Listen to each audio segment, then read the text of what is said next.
Over 20 years ago, I coined the expression think big, and it's been a part of my life ever since. It's also come true. I became an even bigger success after I said it than I was before. And that's one reason I think it's an important way to think. It obviously works, and that's what I'm going to talk about today. What I said exactly in my first book, The Art of the Deal, is as follows. I like thinking big. I always have. To me, it's very simple. If you're going to be thinking anyway, you might as well think big. That book was a bestseller, and it's considered a business classic at this point. But I never thought those words would become bestsellers in their own right. It's an interesting point that I'm famous for two very short statements. Think big and you're fired. But let's stick to the first one for today. And I'd suggest strongly that you pay attention so that you won't have to hear the second one. Thinking big starts with the details and grows from there. Because I'm a builder, I'm very aware of the importance of having a good foundation. You can't take chances in construction. You can't be haphazard and say, well, maybe this will work, maybe it won't, so let's try it and find out. Because a lot of people will be at risk. I have to know if something will work or not. Every inch has to be accounted for. In other words, thinking big starts with being thorough. So number one, be thorough. Don't count on happenstance to get you anywhere because it won't. Number two, get a momentum going and keep your momentum going. You have to have big ideas, but you've got to have the energy to get them done, which can sometimes take a long time. If you don't have momentum, you will not have what it takes to get the job done. Patience alone isn't enough. I have a lawyer friend who used to refer to me as the reverse tornado who builds everything in his path.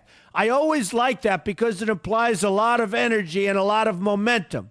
And that's exactly what it takes to get anything done. So keep your momentum going.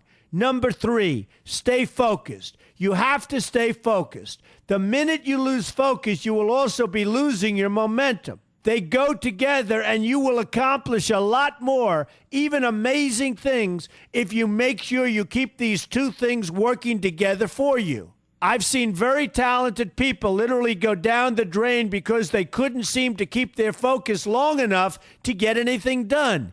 In this day of multitasking, that can be a real challenge, but it's absolutely necessary. Ask yourself this question: what should I be thinking about right now? That simple question can restore your focus in no time at all. And your answer right now should be listening to Donald Trump. Number four, look at the solution, not the problem. This is very important if you ever want to learn to think big. And here's why. No matter what you do, you're bound to run into problems. It's just part of life, a part of business, a part of anything worth doing.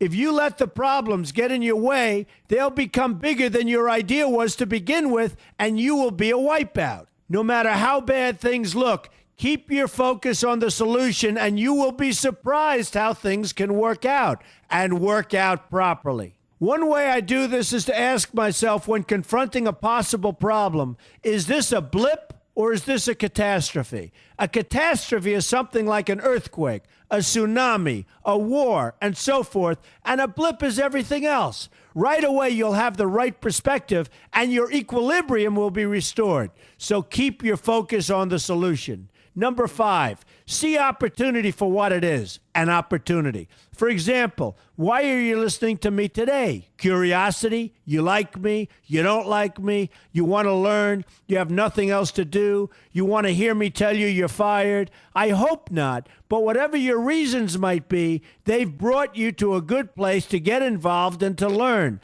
and that's an opportunity right there. People think that because I'm rich and famous that I know everything. I know a lot, but one thing I know is that I don't know everything. So I ask myself this question every day.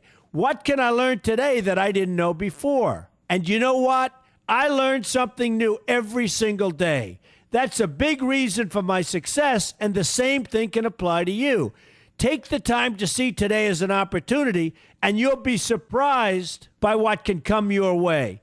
Be open to new ideas, and you will be creating your own opportunities before too long. Number six, know everything you can about what you're doing. That's a good way to cover your bases. Another good way is to read the book Robert Kiyosaki and I have written together, Why We Want You to Be Rich. It's about covering your bases and knowing what's going on. I remember when some guys came in to meet with me about a great idea they had for an atrium for a building on Wall Street. It was a beautiful idea except for one thing. None of them had thought about how the building would be supported around this fabulous atrium. They didn't take into account the steel columns that were necessary to support a 72-story building, a very big and embarrassing oversight that could have been avoided if they'd taken the time to think about what they were doing. Don't let that happen to you. Know what you're doing first. Number 7, be lucky. Remember the old saying, the harder I work, the luckier I get. Well, it happens to be true. It works for me, and I've encountered some pretty big successes. But this goes along with something that's absolutely necessary for great success. Be passionate. You have to love what you're doing if you want to be successful at it. My father told me that it's absolutely true. I might work 7 days a week, but it doesn't seem like work to me because I love what I'm doing. If you don't like what you're doing, find something else to do, or do it part-time until you can find something full-time. You will never be successful, happy, or healthy unless you're doing what you love to do. That's just the way it is. So give it some thought. In fact, give it a lot of thought. For example, if you're feeling frustrated, there are 2 ways to look at the situation. Frustration can mean that maybe you're expecting too much, or it can be an indication that you know you should be or could be doing more. Use frustration as a motivator. Use it to get where you want to go instead of staying where you don't want to be. But above all, be passionate. That's the fast track to success, no matter what your interests are. Number 8, see yourself as victorious. That can zap negativity immediately and put a positive spin on problems. I've gotten to the point where I see problems as challenges that I'll enjoy meeting and dealing with.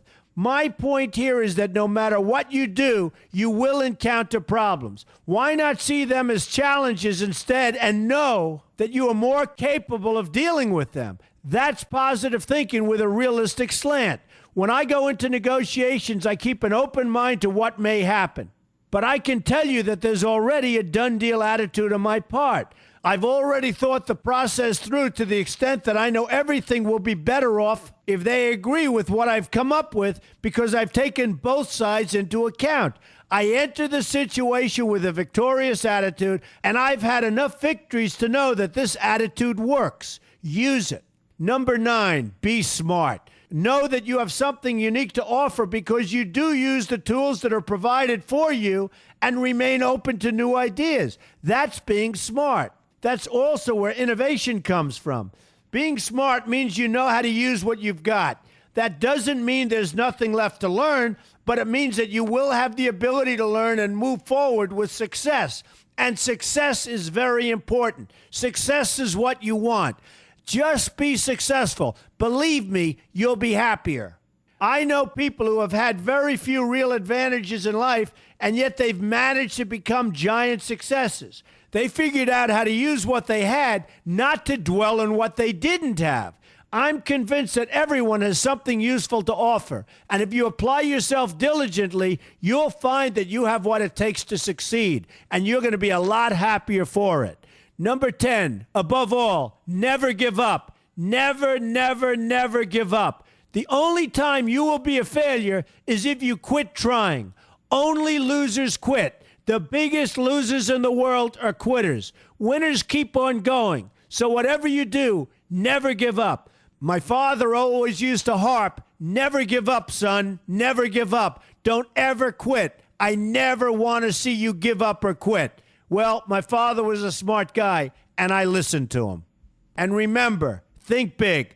A good way to start is to read our new book, Why We Want You to Be Rich. 2 men, 1 message. There's a lot of great advice in there for you, and I expect you to pay attention. You're going to do fantastically well. You're going to be a winner, and I'm going to see you in the winner's circle.